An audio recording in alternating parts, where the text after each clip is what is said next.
Alors, si on se pose la question où est née la philosophie, il y a une réponse qui vient à l'esprit comme ça tout de suite. Mais cette réponse, qu'on croit si évidente, eh bien, elle cache en réalité une histoire bien plus complexe et même assez surprenante. Cette réponse, c'est un peu un réflexe. C'est celle qu'on a tous apprise, celle qui a l'air d'être gravée dans le marbre de l'histoire. La Grèce antique, bien sûr, le berceau de Socrate, Platon, Aristote, c'est la réponse standard, presque automatique. Mais ce qu'on oublie souvent de se demander, c'est ce que cette affirmation implique vraiment. Parce que affirmer que la philosophie est née en Grèce, ce n'est pas juste énoncer un fait historique, c'est accepter, sans même y penser, une condition bien précise qui change absolument tout. Et voilà, on arrive au cœur du sujet.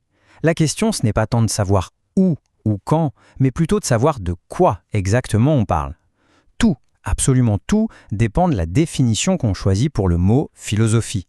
En fait, on se retrouve face à un choix fondamental entre deux manières de voir les choses, deux définitions qui s'opposent et qui chacune nous racontent une histoire d'origine complètement différente. D'un côté, il y a le modèle qu'on pourrait appeler grec. Ici, la philosophie est une discipline très spécifique, presque une science, qui se base sur la logique, la raison pure. Et de l'autre côté, on a le modèle universel. Là, la philosophie, c'est beaucoup plus large. C'est cette impulsion humaine fondamentale, ce besoin de questionner le monde qui nous entoure. Ok, alors penchons-nous un instant sur cette première définition, la plus restrictive, celle qui nous dit que la Grèce antique est le seul et unique point de départ. Dans ce modèle-là, philosopher, c'est un exercice très particulier. Il s'agit de mettre de côté les mythes, les traditions, la religion, pour ne se fier qu'à une seule chose, la puissance de la raison structurée pour essayer de comprendre les mystères du monde. Mais cette vision des choses est tout de suite défiée par une idée radicalement différente, qui est parfaitement résumée ici. Si philosopher, c'est simplement chercher à comprendre le monde, alors l'acte de philosopher n'a pas une seule origine. Non, il appartient à toute l'humanité. On a donc deux histoires possibles qui se dessinent. Pour vraiment comprendre la différence, revenons un peu en arrière, au modèle grec, et posons-nous les bonnes questions. Pourquoi là-bas spécifiquement? Et pourquoi à ce moment précis de l'histoire? Parce que ce type de pensée si particulier, cette fameuse raison pure, ça n'est pas juste apparu comme par magie. Pour que ça puisse éclore, il a fallu un terreau bien précis, des conditions matérielles et sociales tout à fait uniques. La question devient alors, quel était ce fameux terreau de la Grèce antique? Qu'est-ce qui, dans sa structure sociale, dans son économie, a rendu possible l'émergence de ce qu'on appelle la philosophie occidentale? Bon, à première vue, le tableau est assez simple. On voit une civilisation en plein boom. Des cités-États comme Athènes qui connaissent une croissance économique et militaire fulgurante. Le commerce est intense, la richesse s'accumule. Mais ce tableau, il est incomplet. Parce que toute cette prospérité, toute cette effervescence intellectuelle, tout ça reposait sur un pilier un peu invisible, un fondement qu'on oublie souvent de mentionner. Et le voici, ce pilier. Friedrich Engels le résume de manière brutale, directe.